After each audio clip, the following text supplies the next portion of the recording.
भारतवर्ष में यदि आपको नेता बनना है, दलित हितैषी बनना है, दलित चिंतक बनना है, तो सबसे पहली जो मान्यता है वह यह है कि तुम सबसे पहले ब्राह्मणों को गाली दो।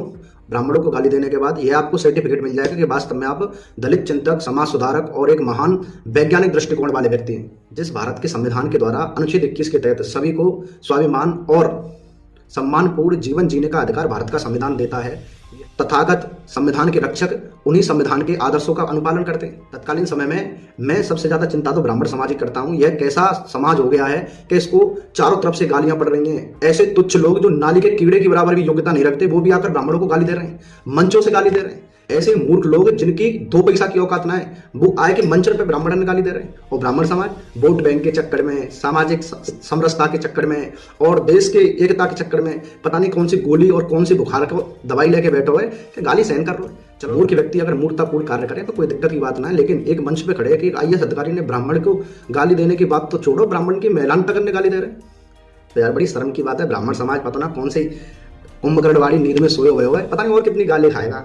कह रहे हैं भैया हमें तो खावे को शौक है, कोई दिक्कत ना, और दो दही तो रहे, खाते रहो गाली, बेटा टेंशन मत लो। आगे बहुत दुर्गति होने वाली है ब्राह्मण समाज की। अब जो अपनी महिलाओं की रक्षा के लिए खड़ा नहीं हो सकता, एक पोस्ट नहीं डाल सकता, वो कैसा समाज है? ऐसे समाज की अस्मिता बची रह जाएगी। बड़ी शर्म की बात है। आज ब्राह्मण समाज केवल वोट बैंक के कारण और सामाजिक भाईचारा बनो रहे जाके कारण मोने, और दूसरों पक्ष कोई कसर ना छोड़ रहे हो।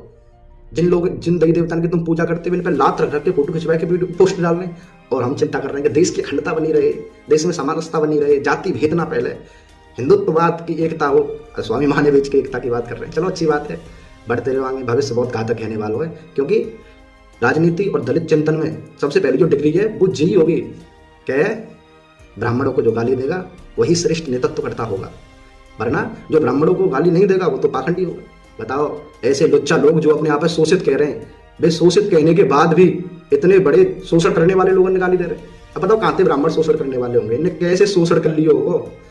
जो गाली खाए के भी मौन बैठे वे कैसे शोषण कर सके किसी को? ये बड़ी विचित्र कथा है। चलो कोई दिक्कत ना है, भारत वर्ष है, इसमें सब कुछ चलता है। इसमें तो डोली चाय वालों प्रसिद्ध है, वो कोई दिक्कत की बात ना है। तो गाली खाते रहो। जय भारत माता की, जय सनातन धर्म की। और मुझे कोई दिक्कत नहीं है, मुझे गर्व है अपने ब्राह्मण होने पर, मुझे गर्व है अपने सनातन धर्म पर, लेकिन गर्व से कहता हूँ कि मैं ब्राह्मण हूँ।